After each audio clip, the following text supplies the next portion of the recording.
Hey, what's going on, guys? It's Jack. Now, we've had time to play every single healer in Beta Midnight thus far in Mythic Plus, and I wanted to give my thoughts on where all the healers stand for Mythic Plus at the moment.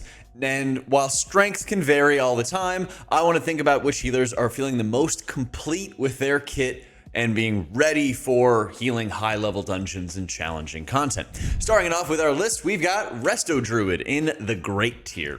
I think the Great tier are specs that are really well-rounded, have made good improvements to their kits or streamlining to their kits in Midnight, and still have a good chance, I think, of being in a powerful position going into next expansion, although it's very early. Druid starts us off because even though they lost their double life bloom, they had a lot of hots that got pruned, things like cultivation, spring blossoms, and for those who really wanted to have like a rejuve-centric or healing over time-centric type of gameplay, you're not going to be having those in Midnight.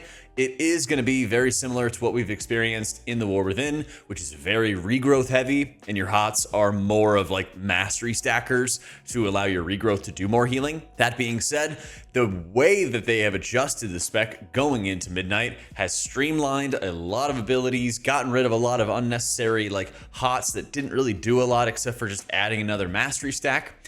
And as a result, it feels like when you do put out hots out of like wild growth or rejuves, that they provide a very noticeable increase to your regrowths, and they don't feel like watered down by having to have things like spring blossoms kicking in on top of it as well. You also have some really cool abilities like having your F-Flow follow your tank all the time, or any of your life bloom targets with the life treading talent. And so every time that you're having your efflorescence tick, it is placing the efflorescence at the feet of the target, and every single tick, it'll keep on placing it into a new location on whoever has your life bloom, which saves you a ton of mana, saves you a ton of globals, and is just ridiculously convenient, not having to worry about constantly placing this ability, which means you have less maintenance you have to worry about. You only have to worry about maintaining one of your life blooms, and it also feels like I always have a response to like whatever kind of damage is going out. Tranquility no longer has a healing over time effect to it. It's just direct healing, and it still feels strong in a 5-man environment.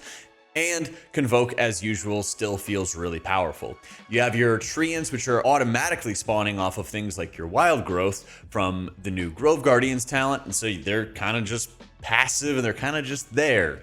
And a lot of times the way I've experienced the spec thus far in Midnight is that if I need to put out output, I'm not really cooldown dependent. I'm not really like putting in a whole lot of setup. I mean, the more healing you have to do, of course, the more hots you want to have out, and I was running Germination so I can double rejuve in those situations, but I also don't feel like I need to have constant hot maintenance to do solid healing all the time. Spec just feels well-rounded, it feels good, and yes, you're of course losing your kick, but Druid as a spec still has insanely good crowd control. You have a really good tank external. You have really the tools that you need to deal with a lot of the problems.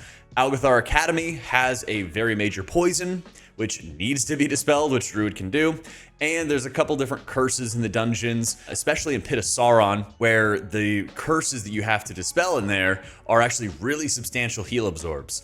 And since you have multiple going out at the same time, well, you can dispel one as a curse, and you can also make sure you just use lots of single target healing that the kit for Druid has tons of, and just muscle heal through it.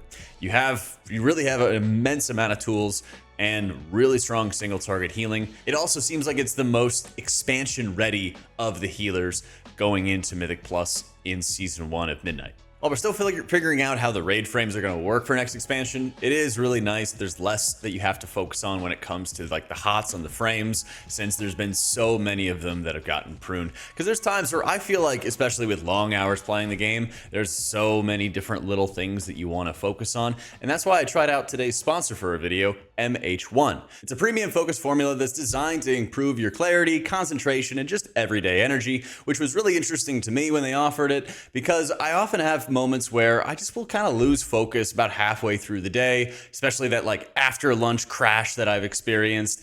And after trying it for about a week and a half, I've definitely noticed that I can feel a lot more energized, that I don't have that sort of daily crash going on. Unlike some of the energy spikes you might get out of some of the energy drinks, I've been taking this right after lunch, and I've noticed throughout the rest of my day that I've had a lot more sustained energy and just better clarity. I think there's a lot of times, especially staring at these new raid frames, that I just have so many little things that I want to focus on and still talk to the stream and still talk to chat at the same time or work on videos. And a lot of times I just kind of get scatterbrained and things sort of shut down. And after using MH1 for 2 weeks, I definitely have noticed my focus has increased and it just elevated my mood in many ways. So if you'd like to try it out for yourself, check out MH1, linked in the description down below for 25% off your first delivery. And huge thank you to MH1 for sponsoring today's video. Now let's continue with our next spec in the great tier, Mistweaver Monk. Mistweaver, I'm gonna have in the great tier right now. This is from an M+ perspective. The time that I had playing Monk felt really super satisfying for a few different reasons. For one, not having to micromanage every 15 seconds putting up a buff so that my damage can turn into healing feels ridiculously nice. And I'm so glad I don't have to worry about watching a buff every 15 seconds anymore. The way the Crane talent now just gives you that buff and you can just do damage, create healing, and you're done. Jadefire Teachings is just amping up your damage to healing conversion and providing you some of the baseline stamina. Some of the new changes that they have that are really significant to the build that I was playing was Sheilun's Gift is replacing Vivify, and you're further talenting into a couple new talents like Tranquil Tea, where consuming Mana Tea is generating clouds of mist. And then I was taking Emperor's Favor off of some of the observation I had watching Megaset, and you're having Emperor's Favor, which increases your healing out of Sheilun's by 150%, makes it instant cast, but it only heals one target. I love this build, and it might even be a little bit too powerful, because you basically can just slam Lay on Handses on people that are instant cast and really strong constantly. If you build up, say, 20 stacks of Mana Tea, you can drop a Sheilun's Gift into somebody, hit Mana Tea for a couple seconds while the GCD completes, because when you cast Mana Tea, it incurs the GCD, and so you can channel your Mana Tea, find your next target, and start mashing Sheilun's Gift until the GCD completes. It does, it then casts a Sheilun's Gift with like 4 or 5 stacks of Cloud, and then that's like a Lay on Hands, and then you Mana Tea again and repeat that process, and you can just start hammering out huge amounts of healing. And so what this produces is a 5-man spec where your damage to healing from Jadefire Teachings handles a lot of like the low to mid levels of damage. Your Sheilun's Gift handles all the prio healing. It dunked on any kind of healing absorbs I experienced in dungeons. It was great for tank healing, great for any sort of emergencies. Even like a couple low stacks felt satisfying to utilize. I didn't have to wait until high stacks. But then I also felt like I could hold on to my Mana Tea and just drink water instead and start thinking about Mana Tea as like a supporting healing cooldown. It's really cool. And then, speaking of healing cooldowns, you got Chi-Ji as usual, which now makes your Enveloping Mist instant cast. And so you can just start hammering out instant cast envelops across the board to your allies, producing a huge burst of output, and extend the duration with Rising Mist, so you just have envelop on everybody in a heartbeat, and everyone's really comfortable, and you can start adding damage after that. And finally, you have Spirit Font, which is your Apex talent where Rising Sunkick and Vivify will have a chance to activate your Spirit Font, and it causes your next Envelop cast to then channel Soothing Mist from you onto 5 allies. And what I like about this a lot is that it goes away once somebody gets topped off, and so you can kind of see who else still needs more support, and you can kind of see the buffs light up onto the frame and then start going away as you finish topping everybody off. You also have the guarantee that Thunder Focus Tea is going to be activating Spirit Font. And what this allows you to do is when you don't have Chi-Ji and maybe you don't have any Sheilun's Gift stacks, is you can then rely on Thunder Focus Tea as kind of like an emergency healing cooldown. A lot of times with the new Emperor's Elixir talent, you're using Thunder Focus Tea with Rising Sun Kick, and you release the Jadefire Stomp, does some extra damage, feels good, looks good too. But if you needed to, you could also Thunder Focus Tea into an Envelop, guarantee it, and then start flowing these extra soothings into your allies and start hammering out some more instant cast Sheilun's Gifts as well, because Sheilun's on its own with Emperor's Favor is instant cast, and so you don't need to sit there and channel into the person if you have to heal a couple different targets all at once. You're really just bound by the GCD, which is going to feel a lot better when you have a lot more haste. Still not being able to track some of the buffs in like the cooldown manager to see when you've activated spirit font, or tracking vitality when you play Master of Harmony. There's a number of like display issues I think that Monk has, but at least in a 5-man environment, your damage feels satisfying, the amount of damage you do feels satisfying, the setup and sort of how you're structuring your healing and allowing damage to healing to cover the low areas and a variety of strong cooldowns to help you out for mid to high levels of damage. It kind of feels like you always have some kind of tool to deal with any sort of big pressure.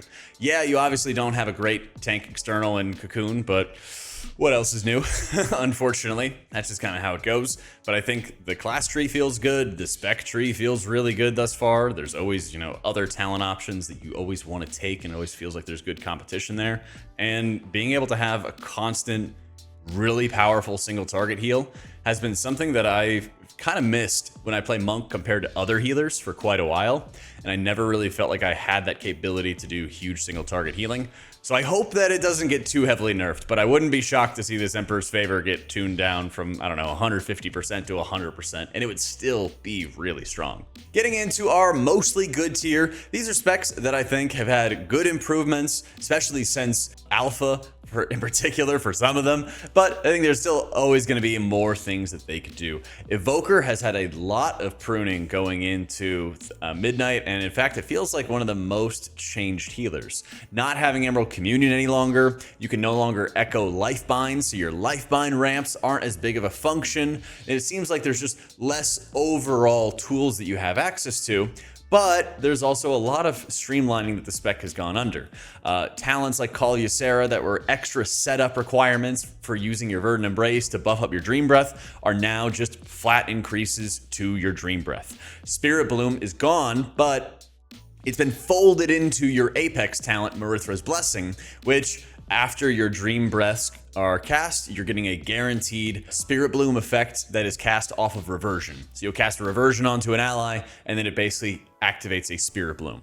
This has been really fun to mess around with because it also is another very frequently proccing ability. It doesn't just proc off your Dream Breath, it also is going to proc off your Echo cast as well, allowing you to just really easily blanket reversions on people and put up substantial output on the back end.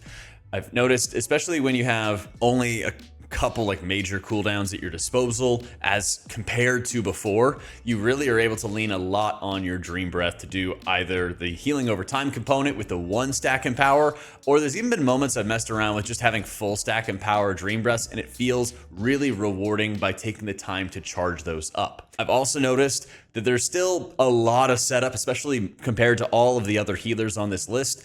Evoker has still the highest amount of setup going into the expansion. There's a lot of like maintenance of maintaining your Dream Breath or maintaining your reversion healing over time onto your allies for the best healing possible.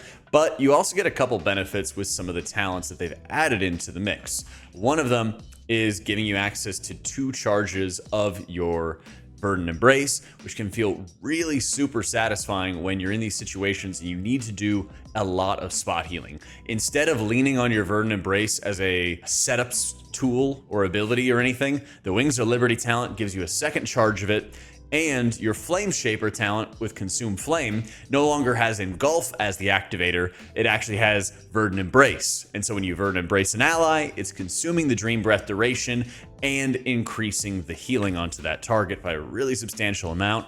Also triggering, I believe it's from your tier set bonus if I'm not mistaken, the Emerald Blossom at your target, which also is consuming the duration of Dream Breath and also increasing the healing that you're putting out onto your allies. And so you could either take Wings of Liberty for 2 Verdant Embrace charges, which has you kind of just bouncing all over the place, which I think really skilled evokers are going to take really high advantage of and have a blast with. But I also really enjoyed playing with Dream Simulacrum, which is on the choice node with it, and this is allowing your Verdant Embrace to do more healing, but it also means that you don't have to jump to your targets.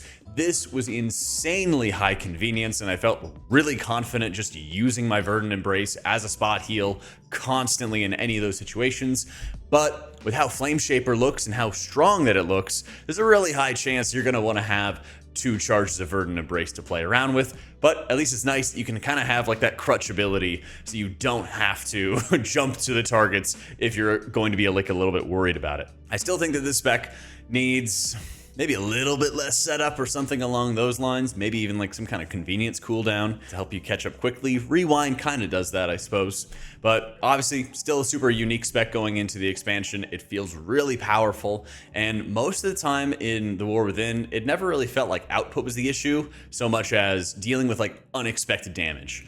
And if you are open to deal with the maintenance of like maintaining your aversions, even just keeping up the 1 stack Empower Dream Breath onto your allies when you're playing with like a Flame Shaper build, you can instantly just drop Verdant Embraces onto people, put out some really strong output. I was also playing with Life Spark, so you could Verdant Embrace to that target, then you could also drop the instant cast Living Flame onto them, and it does a phenomenal amount of spot healing, especially when I was going into dungeons like Seat of the Triumvirate, which have a lot of heal absorbs, a lot of high pressure situations, and it helped a ton. So it seems like while it's changed a crazy amount, Evoker still keeps a lot of the core of what it was used to in the War Within and feels really good to play with. This next one, I suppose, can be kind of a hot take onto this one. I think I would put Shaman in the mostly good section. They did a bit of a deep pruning with Shaman after they just kind of like gutted it going into alpha. They brought back Unleash Life, so it's now a 15-second cooldown. It's also reducing the cast time of your spells so you can more quickly get that next cast out quite easily. They're also adding some gameplay to Ascendance, where whenever you cast Riptide, it makes your Healing Wave or your Chain Heal instant cast, and it applies a Riptide to that target.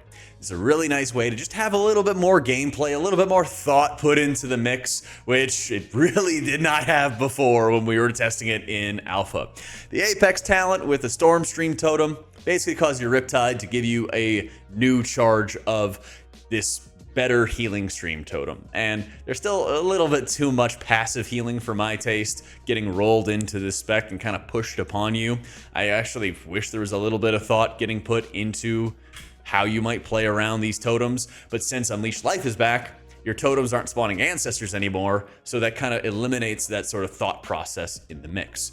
What I will say is that the gameplay that we have so far, it's simple, straightforward, and it seems kind of on par with like a totemic Resto Shaman in the War Within, where, yeah, there's not a ton of thought that you put into it, but your target selection still does matter. The big beef that I have with Shaman at the moment is that the entirety of the kit doesn't feel that strong, and that's more of like a numbers issue. And so I would say it's mostly good in terms of how your class tree and your spec tree work, and it feels like it's pretty fluid to get those together. But it also feels like Healing Rain and Chain Heal are really weak parts of the spec from a numbers point of view, and it doesn't seem like, with how much they prune Shaman in general, that you should ever be in a position where you're not using the entirety of your kit. It feels like it's really bad design if Shaman goes live and you don't want to cast Healing Rain or you don't want to cast Chain Heal in all of your builds. While, yeah, you can start leaning your builds more towards Riptide or Healing Wave or Chain Heal or whatever, it really seems like you should be utilizing the entirety of your kit because there's not that many total buttons. And the way that I've been messing around with Shaman and had the most success with in beta so far was not casting Healing Rain, not casting Chain Heal, and just hitting Riptides and Healing Waves like it's Whispering Waves on, live right now in Mana Forge Omega. And so I really hope that's not going to be the predominant playstyle going forward. I hope that there's actually going to be some better tuning to make it so you want to use the entirety of your kit, even if it's going to be situational. But it seems like in the process of pruning the 50 million Chain Heal modifiers, they just kind of forgot to buff Chain Heal in the process. So needs some work, but I also do like that they've been listening to feedback and kind of de-pruning the spec. Paladin I have for mid right now, but it's also getting kind of interesting.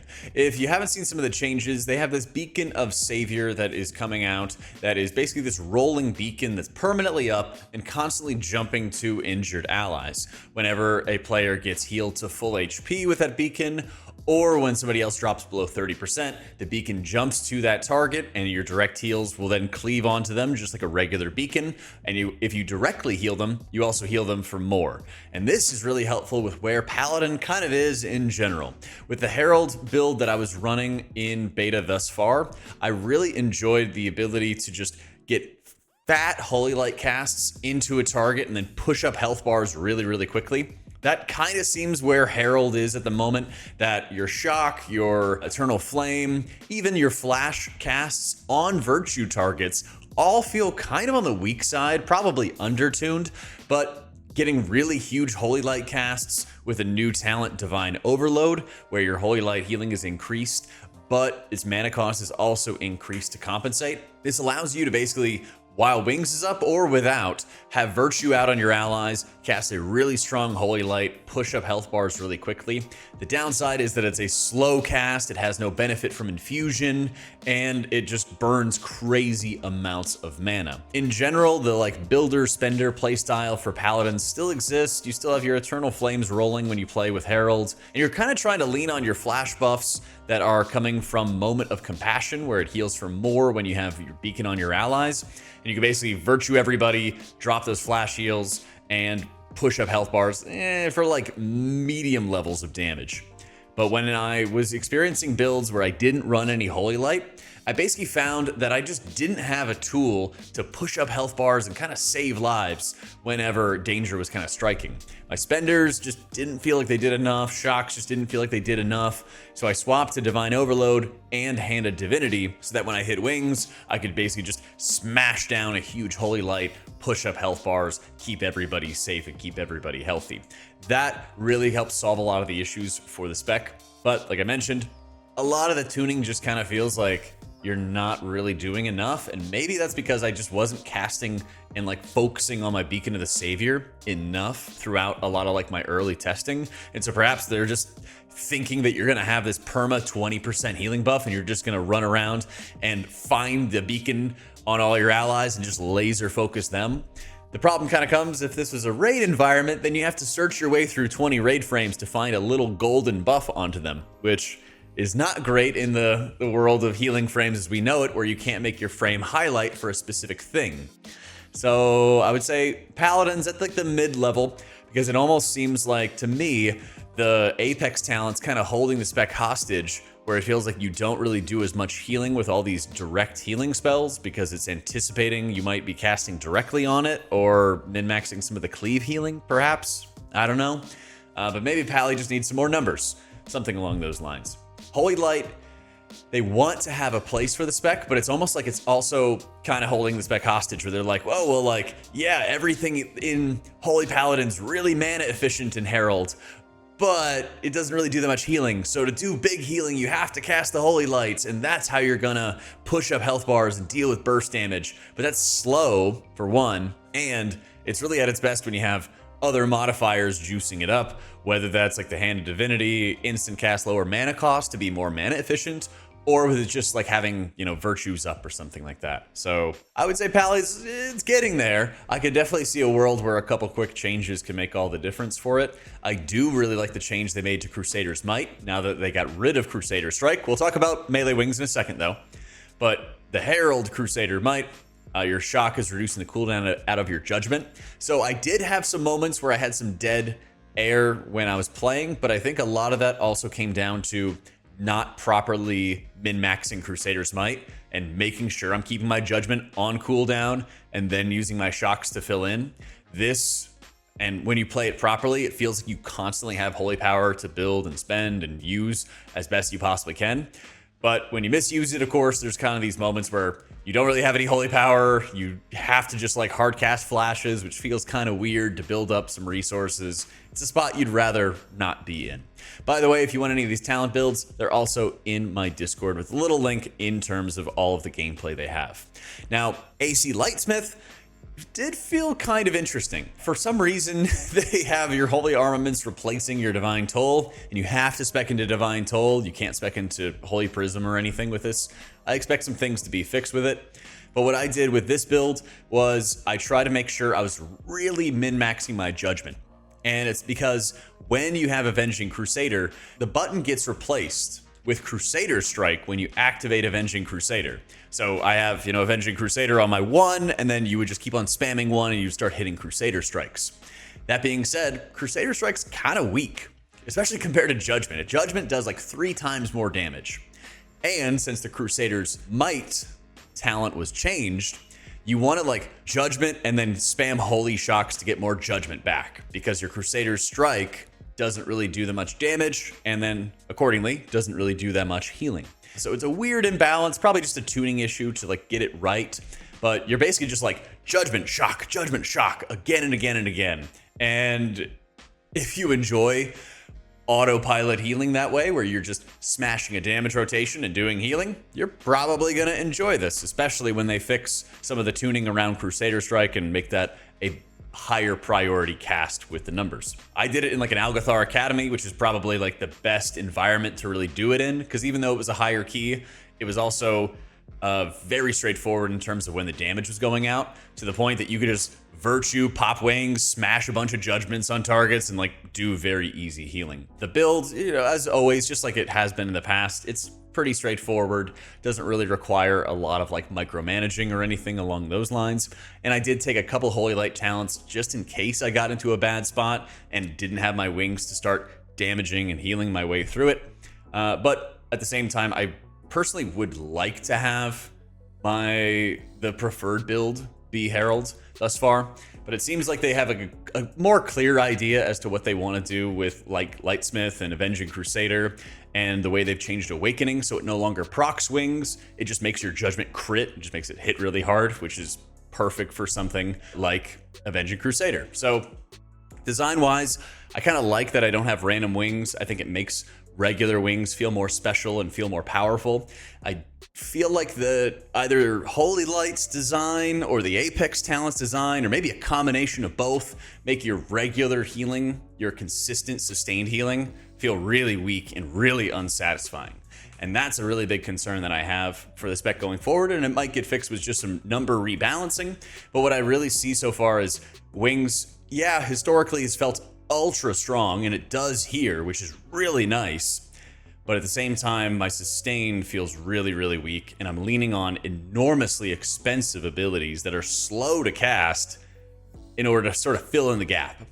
And that's not something that's like too favorable to me, at least at the moment. Still not having some kind of like damage filler. It seems like other healers might just like do some damage in downtime and kind of fill in some of the air. For Holy Pally, it's like you either stand there or you cast like Flash and try to just build up Holy Power. It's a little awkward if you were in a situation where you wanted to add damage because there's a real damage check, and so you like Flash to build up Holy Power to do Shield of the Righteous. That would be really strange, but I'll say I think they're kind of finding a way with Paladin, and we'll see, and we'll have more updates. All right, now it's time for the WTF tier. These are some specs that I really am baffled by a lot of the design, and they need some serious work. Disk, I have an entire video going into all of the problems with Disk, and so I'll try to summarize them quite briefly. In the process of removing a lot of the stacking modifiers to make your spells do more, Disk had this issue in the War Within where your Smite or your Penance didn't do any healing or damage on their own. They had to have other things from your talents increasing them. You had to activate your pet before you could Penance, because otherwise your Penance would do no damage. You had to have your Rift out to Smite, otherwise your Smite would do no damage and produce no healing.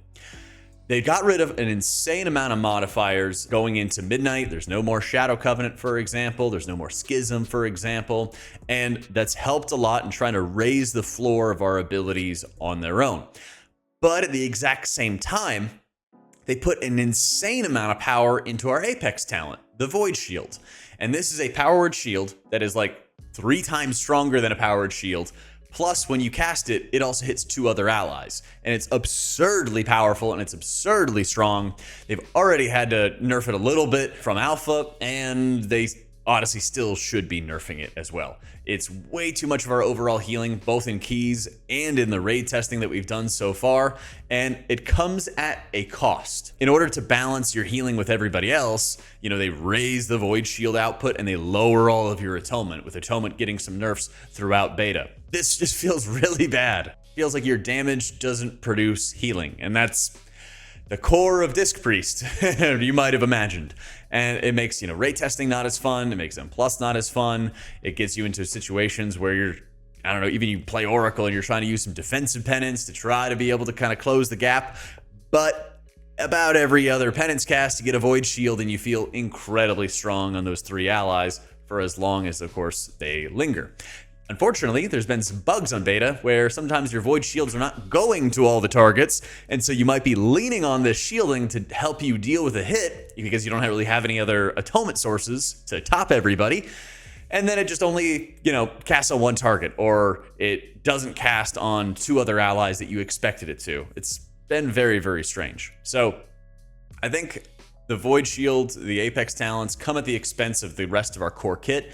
The talent options that we have, you kind of have to run through talents you don't want. You might have to get like Shadow Mend, which helps your single target healing, even though it has some bugs to it, in order to get to Harsh Discipline, which is going to help your penance fire more bolts. And that just doesn't really mix.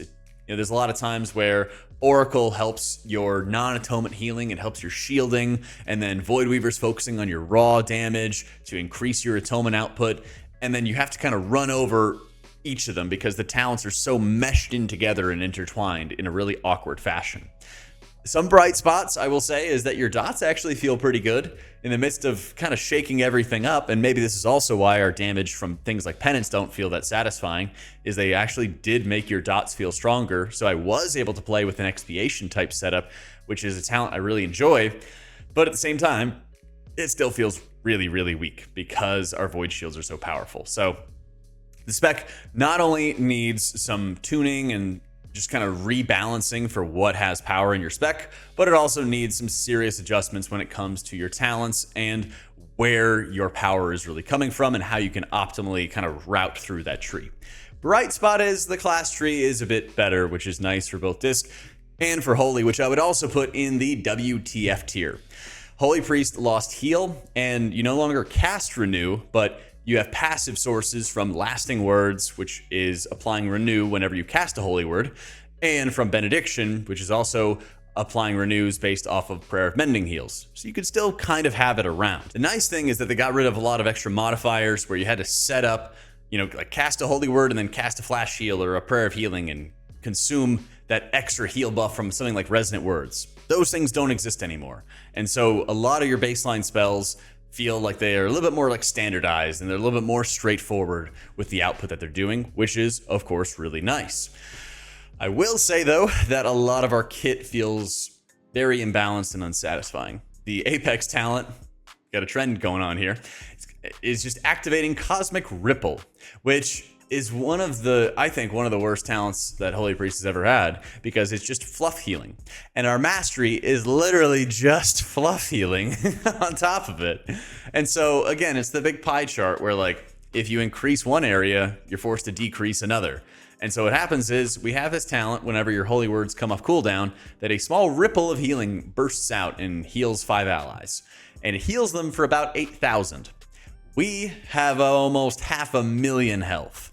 And so noticing when this procs is entirely impossible. You just don't feel it on the frames when you're activating it. But you're so incentivized to do it because so much power is attached to it. When you hymn, it activates ripples. When you flash heal after a Prayer of Mending heals, you have a chance for your Cosmic Ripples to activate. When you have Apotheosis up and then you flash heal, then your flash heal hits harder and it activates Cosmic Ripples. And so there's so many things that incentivize you to do it that it takes up a lot of the oxygen in the room. And it also makes it so that Prayer of Healing builds are just less valuable because you're not incentivized to cast Prayer of Healing during your Apotheosis. The game wants you to cast lots of Flash Heals because they make the Flash Heals hit harder and they make it activate those Cosmic Ripples to help you along the way. So what I found was I was running an Oracle build, and brief aside, there is a new talent for Oracle which causes your Prayer of Mendings to, instead of fully expire, they just drop 2 stacks and then they go to a new target, which is really nice, by the way. But the rest of the kit feels pretty bad. I had the most success with a Lasting Words Ultimate Serenity build, where if I cast a Serenity onto an ally, they get a 15-second renew, and every ally that receives Cleave healing from Ultimate Serenity, because it causes your Sanctify to go away, you give up Sanctify, but in return, your Serenity cleaves 4 allies. It works really well in a dungeon environment because when it cleaves everybody, your Lasting Words talent is also applying 7.5-second renews. And you have Prayer of Mending permanently on everybody thanks to that endless Prayer of Mending and like non-wasting talent too. And so you have some really, really good double synergy. I'll see if I can go find this. Unfolding Vision. When Prayer of Mending expires without healing, it jumps to a nearby injured ally, loses 2 stacks instead. There we go. So what happens is you actually have Renew on everybody, which is good for Renewed Faith, which is a 10% healing buff on everyone. And then you're just mashing Flash Heal and Serenity permanently. It does mean that your healing is like super one-dimensional. You don't really put a lot of thought into it, which is obviously not really great. But at the same time, I enjoy this build, but I also hate that there's no value in casting Prayer of Healing whatsoever. Because the final side of Ultimate Serenity is that if you cast a Prayer of Healing with it, it will reduce the cooldown of Serenity. But there's just no incentive to do that at all, and there's no incentive to cast Prayer of Healing at all, because so much of the strength of the spec is getting put into passive sources. I looked at my raid healing logs, and Echo of Light, Prayer of Mending, the Renews from Prayer of Mending, the Cosmic Ripples, all of these passive effects basically accounted for over half of my healing. And so I don't even feel like I'm actively really healing people so much as I'm pushing buttons that will do the healing for me. It's so much like weird autopilot going on with the spec right now, and they keep adding more. This isn't like Shaman where you're like, oh, I'm just casting a ton of healing stream totems. They're doing it for me. They're a solid amount of your overall healing, but nowhere near as passive as what Holy Priest is producing right now.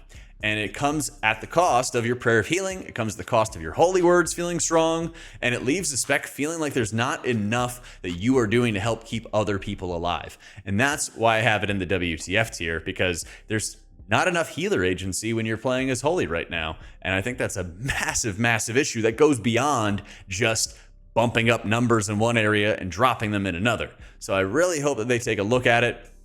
It does seem like the spec's going to be in a better position for healing keys, but not so much if you're relying on passive output that you don't have as much control over to deal with the heal checks. So let me know what you think, and if you're looking for some deep dives, we are going to have some more dedicated videos talking in depth about each of the specs going forward in Midnight Beta. So be sure to like and subscribe, and of course check out our sponsor for today's video, MH1. Huge thank you to them for sponsoring today's video. Big love to our patrons for making all this content possible. Thanks so much for watching, everybody. Hope you all enjoyed it, and I'll catch y'all next time.